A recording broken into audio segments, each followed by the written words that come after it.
It's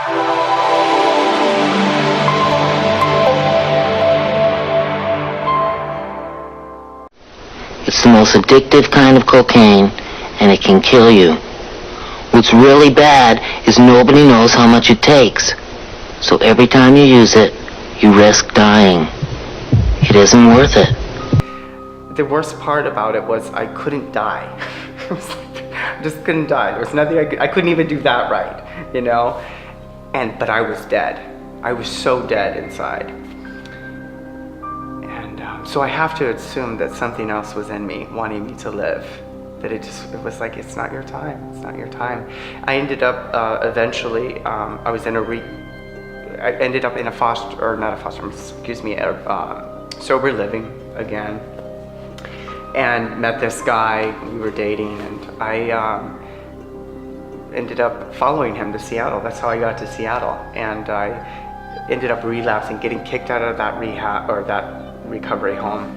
And I thought, this is my chance to get out of here. And, you know, I was crazy in love with him. I think we were dating like a month, you know, at the time. And I did. I left. I packed everything up and I left with $100 to my name to Seattle, and spent 40 of it on the airplane on drinks, and landed with $60. And then spent the rest of that money that night, my first night in Seattle in October. It was November, and I had $20 left to my name. New city, so crazy. Yeah, so that's how I got to Seattle, and that's where everything changed in Seattle, because Seattle, I didn't know about the cold, I didn't know about big time drug dealers, I didn't know about all kinds of things. It was like I really got to grow up when I got to Seattle. So I eventually got sober. I was in Seattle.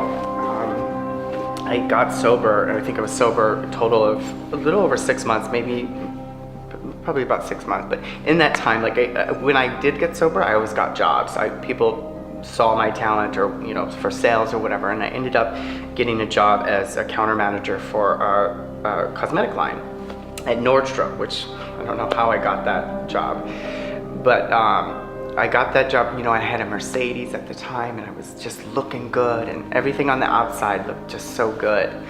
The boyfriend, the apartment, and you know, mom would be proud.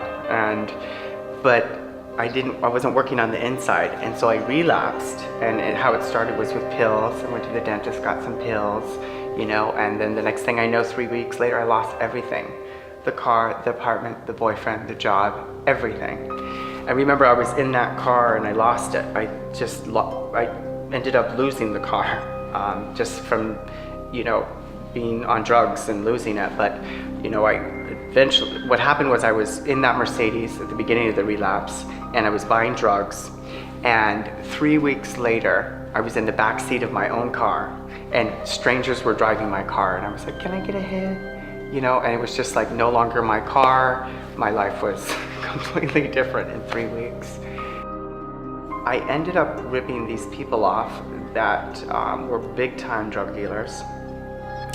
And they somehow found me. I was like coming around a corner, and they somehow found me, and they were like, there he is. And I just remember hearing the revving of the engine, and I had nothing to my name, right? So the clothes on my whatever, and I just started running. I started running, and I remember that it was gonna be, this is it. Like, this was it.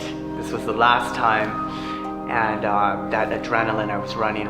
I ended up getting up on a roof, a 3-story building somehow. Like, who does that? Like, so insane. That's the last place you want to be, is on a roof, you know? But I ended up getting on a roof, and I couldn't breathe, and I heard the chain link fence, and this guy was climbing up to the rooftop, and I was screaming at the top of my lungs. Everything in me was screaming, just help, help, help, help.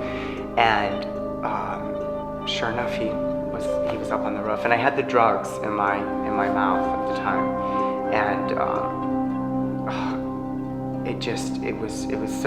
I just get chills talking about it now.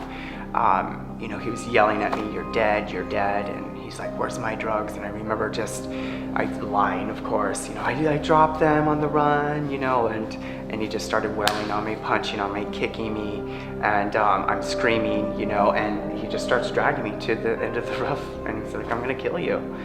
And I remember just one last, that scream, and this woman started yelling, stop it, let him go, let him go.